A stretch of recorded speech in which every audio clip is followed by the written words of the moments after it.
ஆகாஷ்வாணி மாநில செய்திப் பிரிவு வழங்கும் செய்திச் சுடர். வணக்கம் நேயர்களே. இன்றைய செய்திச் சுடர் நிகழ்ச்சியில் யுபிஐ டிஜிட்டல் பண பரிவர்த்தனையின் 10 ஆண்டு கால சாதனைகள், சிறப்பம்சங்கள் உள்ளிட்ட பல்வேறு தகவல்களை நம்முடன் பகிர்ந்து கொள்கிறார் பட்டய கணக்காளர் திருமதி புவனேஸ்வரி அவர்கள். வணக்கம் மேம். வணக்கம். டிஜிட்டல் பண பரிவர்த்தனை தொடங்கி 10 ஆண்டுகள் நிறைவடைஞ்சிருக்கு. இதன் சாதனைகளா நீங்க பார்க்கக்கூடிய விஷயங்கள் என்ன மேம்? 2016 ஆகஸ்ட் 25 அன்னைக்கு நம்ம national payment corporation of India இந்த யூனிஃபைடு பேமெண்ட் இன்டர்ஃபேஸ்னு சொல்லக்கூடிய யூபிஐயை லான்ச் பண்ணாங்க. நம்ம இந்தியாவோட டிஜிட்டல் பேமெண்ட் எக்கோ சிஸ்டம்க்கு இந்த யூபிஐ அப்படிங்கிறது ஒரு பெரிய பேக் போனாக செயல்பட்டு வருது. ஏன்னா 2016க்கும் இன்னைக்கு 2026 நம்மளுடைய டிஜிட்டல் பரிவர்த்தனைகளை நம்ம கம்பேர் பண்ணும்போது 13,000 டைம்ஸ் இந்த டிரான்சாக்ஷன்ஸ் உயர்ந்திருக்கு அப்படின்னு சொல்லலாம். அப்போ இது கேஷுக்கு மாற்றா ஒரு டிஜிட்டல் பேமெண்ட் மாற்றம் மட்டும் கிடையாது, நம்ம இந்திய நாட்டோட ஒரு பேமெண்ட் கல்ச்சரே மாற்றி அமைச்சிருக்கிற ஒரு விஷயம்னு சொல்லலாம். நிச்சயமா மேம். அதாவது ஒரு நிறைய மக்கள் தொகை கொண்ட ஒரு நாட்டில் இந்த மாதிரி ஒரு முறை ஈஸியாக்கியிருக்கு இந்த பேமெண்ட் மெத்தட பரிவர்த்தனை அப்படின்னு தான் சொல்ல முடியும். எந்த அளவுக்கு மக்களோட வேலையையும் அந்த நேரத்தையும் மிச்சப்படுத்தி இருக்கு மேம் இந்த யூபிஐ? யூபிஐயோட மிகப்பெரிய benefit time saving and convenience என்னுடைய கருத்து. முதல்ல ஒருத்தருக்கு பேமெண்ட் பண்ணணும்னா நம்ம அவருடைய பேங்க் டீட்டெயில்ஸை நமக்கு தெரிஞ்சிருக்கணும், அப்புறம் அவரை நம்ம பெனிஃபிஷியரியை ஆட் பண்ணணும். அதோட இது பேங்கிங் ஹாஸில் மட்டும்தான் நம்மளால் இந்த டிரான்சாக்ஷனை பண்ண முடியும். ஸோ இதில் வெயிட்டிங் டைம் வேறு இருக்குது. ஆனால் இன்றைக்கி நம்ம உட்கார்ந்துருக்க இடத்துல இருந்து நமக்கு தேவையான பேமெண்ட்ஸை எல்லாத்தையும் நம்மளால் ஒரு சிங்கிள் ஃபேஸில் பண்ணிக்க முடியும். இல்லை என்னோட ஃபேமிலி மெம்பருக்கோ இல்லை என்னுடைய ஒரு பிஸ்னஸ் பேமெண்ட்ஸுக்கு ஃபண்ட் ட்ரான்ஸ்ஃபர் பண்ணுறது, இது எல்லாத்தையுமே ஒரு ஸ்மார்ட் ஃபோனும் அது ஒரு பேங்க் அக்கௌண்ட்டும் லிங்க் ஆயிருந்தாலே போதும்.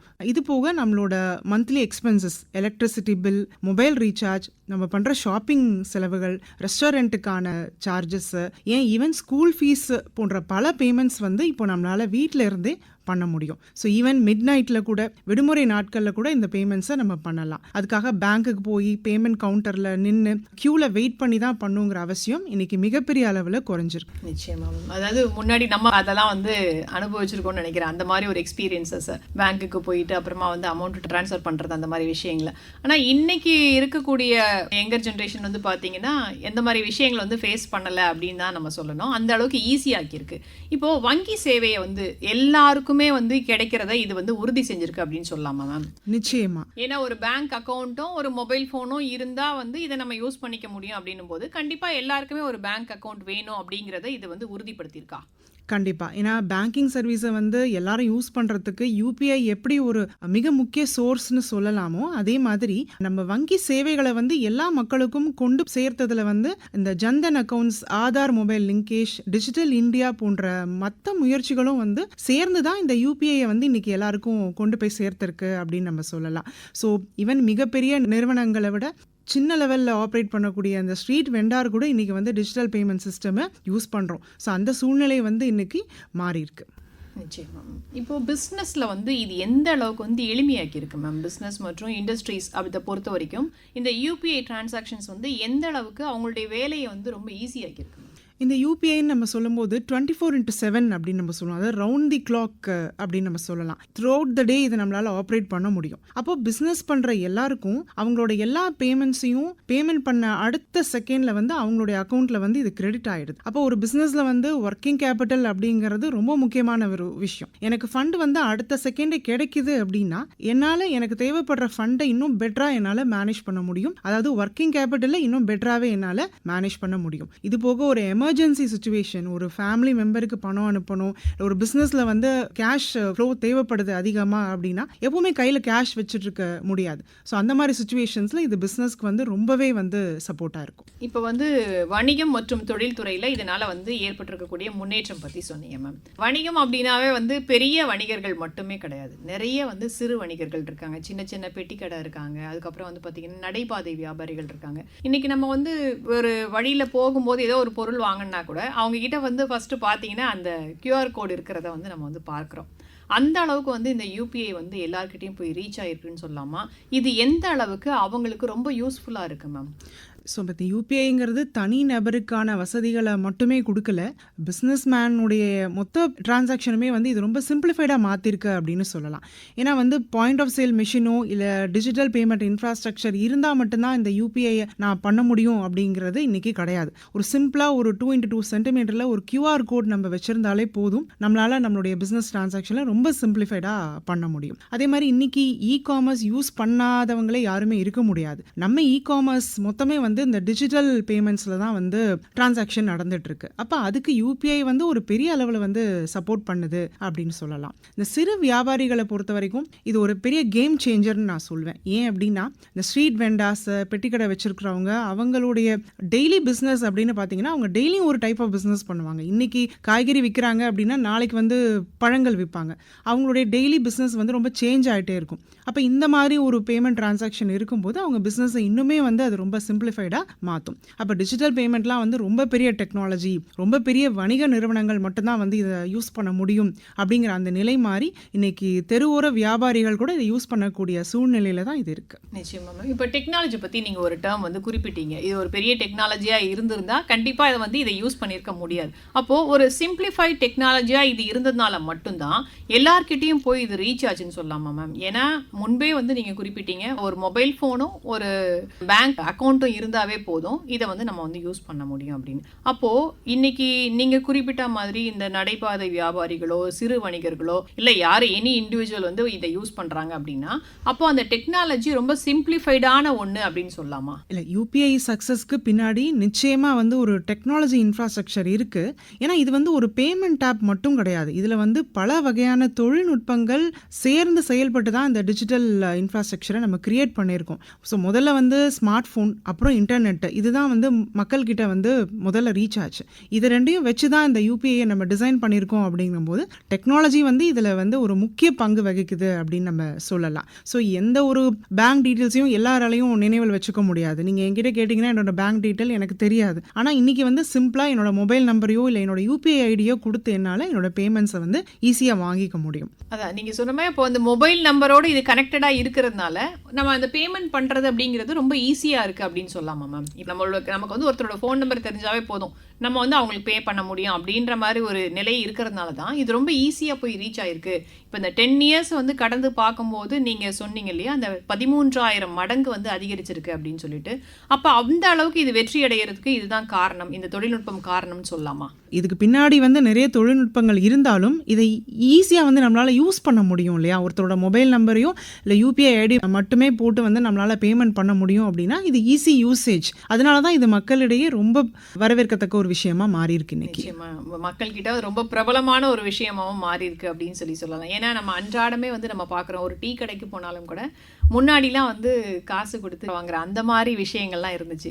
இன்னைக்கு நாம எல்லா இடத்துலையும் நம்ம பார்க்குறது ஒரு எல்லாருமே கையில் மொபைல் ஃபோன் வச்சு அந்த கியூஆர் கோடை வந்து ஸ்கேன் பண்ணி பே பண்ணுற விஷயங்களை பார்க்குறோம். ரொம்ப அரிதாக தான் வந்து இந்த பணம் கொடுத்து மீதி வாங்குறது அந்த மாதிரி விஷயங்களை வந்து பார்க்குறோம். இப்போது சிறு வியாபாரிகள் சொன்னீங்க, நடைபாதை வியாபாரிகள்லாம் சொன்னீங்க. ஆனால் ரொம்ப முக்கியமான ஒரு காலகட்டத்தில் இந்த யூபிஐ பண பரிவர்த்தனை அப்படிங்கிறது எல்லா மக்களுக்கும், நாட்டு மக்களுக்கு எல்லாருக்குமே வந்து ரொம்ப உதவிகரமாக இருந்துச்சு அப்படின்னு தான் சொல்லணும். அந்த அளவுக்கு நம்ம நாட்டில் வந்து தொழில்நுட்பத்தையும் நம்ம வந்து டிஜிட்டலைஸ் பண்ணியிருந்தோம். அதனால தான் வந்து அது சாத்தியமாச்சு அப்படின்னும் சொல்ல முடியும். அந்த காலகட்டத்தை நம்ம கண்டிப்பாக இப்போ நினைவு கூர்ந்து தான் ஆகணும். அது வந்து இந்த கோவிட் காலகட்டம். அப்போது வந்து பார்த்திங்கன்னா எல்லார்கிட்டையுமே வந்து இந்த யூபிஐ வந்து நல்லாவே ரீச் ஆகிருந்துச்சு அப்படின்னு தான் சொல்ல முடியும். இன்னொன்று, இதோட அவசியத்தை அப்போ நிறைய பேர் புரிஞ்சுக்கிட்டாங்கன்னு சொல்லலாமா மேம்? கண்டிப்பாக. ஏன்னா அந்த கோவிட் பீரியட் அப்படிங்கிறது வந்து எல்லாருடைய லைஃப்லையுமே வந்து மறக்க முடியாத ஒரு காலகட்டம். அந்த கேஷ்லெஸ் டிரான்சாக்ஷன் அப்படின்னும் போது அந்த கிருமி பரவற ஒரு விஷயத்தை கூட இது தடுத்தது அப்படின்னு கூட சொல்லுவாங்க. கண்டிப்பாக. கிட்டத்தட்ட ஒரு 6 மாதம் வந்து நம்ம எல்லாருமே வந்து லாக்டவுன் பீரியடில் இருந்தோம். அப்போ நமக்கு தேவையான எல்லா அத்தியாவசிய தேவையான உணவு, காய்கறிகள், பழங்கள் இது எல்லாமே பார்த்தீங்கன்னா நம்மளால் வீட்டில் இருந்து வெளியில் போகாமல் வாங்கக்கூடிய ஒரு லெவலில் இருக்கும்போது அந்த காலகட்டத்தில் வந்து இந்த யூபிஐ அப்படிங்கிறது எல்லாராலையுமே ரொம்ப பயன்படுத்தப்பட்டது. நிச்சயமா மேம். அதாவது ஒரு கடினமான காலகட்டத்தில் வந்து இந்த தொழில்நுட்பம் ரொம்ப உதவி இருக்குது அப்படின்ற விஷயத்தையும் பார்க்குறோம். ஏற்கனவே நீங்கள் சொன்னீங்க தொழில்நுட்பங்கள் இதை வந்து ரொம்ப சாத்தியமாக்குச்சுன்னு. அதுக்கு முன்பே வந்து நம்ம டிஜிட்டல் இந்தியா அப்படின்ற ஒரு மூமெண்ட்டை வந்து ஆரம்பித்து எல்லாத்தையுமே டிஜிட்டைஸ் பண்ணதுனால மட்டும்தான் இதெல்லாமும் சாத்தியமாச்சு அப்படின்னு சொல்ல முடியும். இன்னொன்று, அதிக மக்கள் தொகை கொண்ட ஒரு நாட்டில் இந்த மாதிரியான ஒரு தொழில்நுட்பம் எல்லா மக்களையும் சென்றடைஞ்சு அது வந்து பயன்பாட்டில் இருக்கிறது அப்படின்றது ஒரு ஆச்சரியமான விஷயமும் கூட. இப்போ வெளிநாடுகள் கூட வந்து நம்ம யூபிஐ சேவையை வந்து பயன்படுத்திட்டு இருக்காங்க. இதனால வந்து நிறைய நன்மைகள் நம்ம நாட்டுக்கும் இருக்குது. இன்னொன்று, ஒரு பெருமையும் கூட. நம்மளுடைய யூபிஐ சேவை வந்து வெளிநாடுகள் பயன்படுத்துகிறாங்க அப்படின்ற ஒரு பெருமையும் கூட. நீங்கள் எப்படி பார்க்குறீங்க இது? கண்டிப்பாக. ஏன்னா இது டொமஸ்டிக் பேமெண்ட்டாக இருந்த யூபிஐ இன்னைக்கு வந்து ஒரு குளோபல் டிஜிட்டல் பேமெண்ட்டாக மாறி இருக்கு. நம்ம இந்தியாவில் உருவாக்கின இந்த டிஜிட்டல் பேமெண்ட் டெக்னாலஜியை வந்து மற்ற நாடுகளும் வந்து அக்செப்ட் பண்ணுறாங்க. அப்போ இந்தியாவோட டெக்னாலஜிக்கல் கெப்பாபிலிட்டிக்கு கிடைச்ச இது ஒரு சர்வதேச அங்கீகாரம் அப்படின்னு சொல்லலாம். இன்னைக்கு இந்தியாவிலேருந்து வெளியில் போக வேண்டிய தேவைகள் வந்து பார்த்திங்கன்னா டூரிசம் அண்ட் பிஸ்னஸ் பர்பஸ்க்காக நிறைய பேர் வெளியில் போகிறாங்க. அப்போ அவங்கெல்லாம் வெளிநாடுகளில் இருந்து இந்த யூபிஐ யூஸ் பண்ணுறதுனால அவங்களுடைய மொத்த ப்ராசஸுமே வந்து இந்த இடத்துல சிம்பிளிஃபைடாக மாறி இருக்கு, டைம் சேவிங்காக மாறி இருக்கு. உலக அளவில் real time payment transaction UPI மட்டுமே வந்து 49% வந்து ஆக்குபை பண்ணியிருக்கு. அப்போ இன்னைக்கு டேட்டில் மொத்தம் 11 நாடுகள் இந்த யூபிஐ ஆப்ரேட் பண்ணிட்டு இருக்காங்க. அதில் வந்து லேட்டஸ்ட்டாக ஜாயின் பண்ணது கிரீஸ் அண்ட் மால்தீவ்ஸ் தான். ஸோ இவங்க வந்து இந்த டெக்னாலஜி அடாப்ட் பண்ணுறதுக்கு லேட்டஸ்ட். ஸோ இவங்க இந்தியாவுடைய ரியல் டைம் பேமெண்ட் பிளாட்ஃபார்மை அக்செப்ட் பண்ணி உபயோகப்படுத்துறது நம்ம நாட்டுக்கு கிடைச்ச ஒரு மிகப்பெரிய அங்கீகாரமாக பார்க்கலாம். நிச்சயமா மேம். 11 நாடுகள் சொன்னீங்க. பூட்டான், நேபாள், சிங்கப்பூர், அப்புறமா வந்து ஐக்கிய அரபு எமிரேட், பிரான்ஸ், இலங்கை, அப்புறமா மொரீஷியஸ், கத்தார், இந்த போன்ற இந்த 11 நாடுகள் வந்து இதில் வந்து சேர்ந்துருக்காங்க அப்படின்றது ஒரு பெருமிதம் கொள்ளக்கூடிய ஒரு விஷயம்தான். இப்போது இந்த யூபிஐ பொறுத்த வரைக்கும் பார்த்தீங்கன்னா நம்ம நாட்டில் இருக்கிறவங்க யூஸ் பண்ணுறது அப்படின்றது இங்கே இருக்கிற விஷயங்களை அதை ஈஸியாக பண்ணுறதுக்கு நமக்கு உதவுது. இப்போ இந்த வெளிநாடுகள் யூஸ் பண்ணுறதுனால நமக்கு என்ன மேம் நன்மை?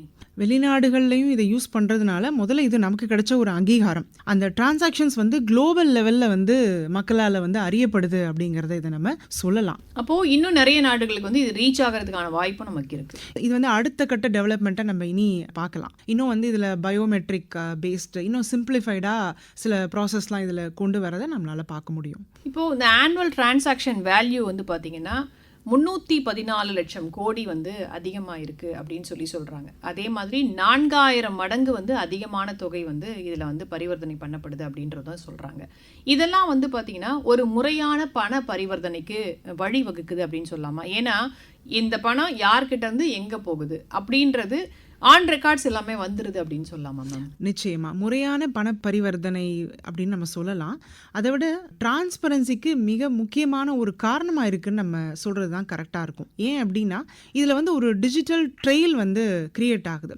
நம்ம கேஷ் மூலமாக டீல் பண்ணும்போது யாருக்கு பணம் கொடுத்தோம், இல்லை நமக்கு யார் பணம் கொடுத்தாங்க, எப்போ கொடுத்தாங்க, எவ்வளவு கொடுத்தாங்க அப்படிங்கிறதுக்கான எந்த ரெக்கார்டுமே வந்து பெரிய அளவில் நம்மளால் மெயின்டைன் பண்ண முடியாது. ஆனால் யூபிஐ மூலமாக பண்ணுற எல்லா டிரான்சாக்ஷன்லையுமே ஒரு டிரான்சாக்ஷன் ரெக்கார்டு அந்த இடத்துல கிரியேட் ஆகுது. சின்ன லெவலில் பிஸ்னஸ் பண்ணுற எல்லாருமே வந்து ஒரு ப்ராப்பரான ஒரு ரெக்கார்ட் கீப்பிங், புக் கீப்பிங் அப்படின்னு ஒன்று மெயின்டைன் பண்ணுறது வந்து நம்ம ரொம்ப ரேராக தான் நம்ம பார்ப்போம். அப்படி இருக்கிற அவங்களுக்கு எல்லாமே வந்து இந்த யூபிஐ பேஸ்டு டிரான்சாக்ஷன் ஒரு பெரிய ஃபினான்ஷியல் ஹிஸ்ட்ரியை வந்து கிரியேட் பண்ணுது. நாளைக்கு எவ்வளவு டேஸ் ஆனாலும் எத்தனை நாட்கள் ஆனாலும் நம்மளால் அந்த டிரான்சாக்ஷனை போய் செக் பண்ணி நம்மளால் தெரிஞ்சுக்க முடியும். அப்போ பிஸ்னஸ் டிரான்சாக்ஷன் எல்லாத்தையுமே வந்து இந்த இடத்துல நம்ம அக்கௌண்ட் பண்ணுறோம். எல்லாத்தையும் ப்ராப்பராக அக்கௌண்ட் பண்ணுறதுனால சரியான அக்கௌண்டிங் அண்ட் ஆல்சோ டேக்ஸ் கம்ப்ளைன்ஸை வந்து இந்த இடத்துல நம்ம கரெக்டாக ஃபாலோ பண்ண முடியும். ஸோ இது ஒரு டேக்ஸ் கம்ப்ளைன்ஸுக்கான ஒரு ப்ராப்பரான ஒரு அடித்தளம்னு கூட இதை நம்ம சொல்லலாம். நிச்சயமாக மேம். நீங்கள் வந்து இந்த டிரான்சாக்ஷன் ஹிஸ்ட்ரியை வந்து இது மெயின்டைன் பண்ணுது அப்படின்னு சொல்லும்போது கொஞ்சம் பின்னோக்கி ஒரு சில விஷயங்களையும் நம்மளால் வந்து யோசிக்க முடியுது. என்ன அப்படின்னா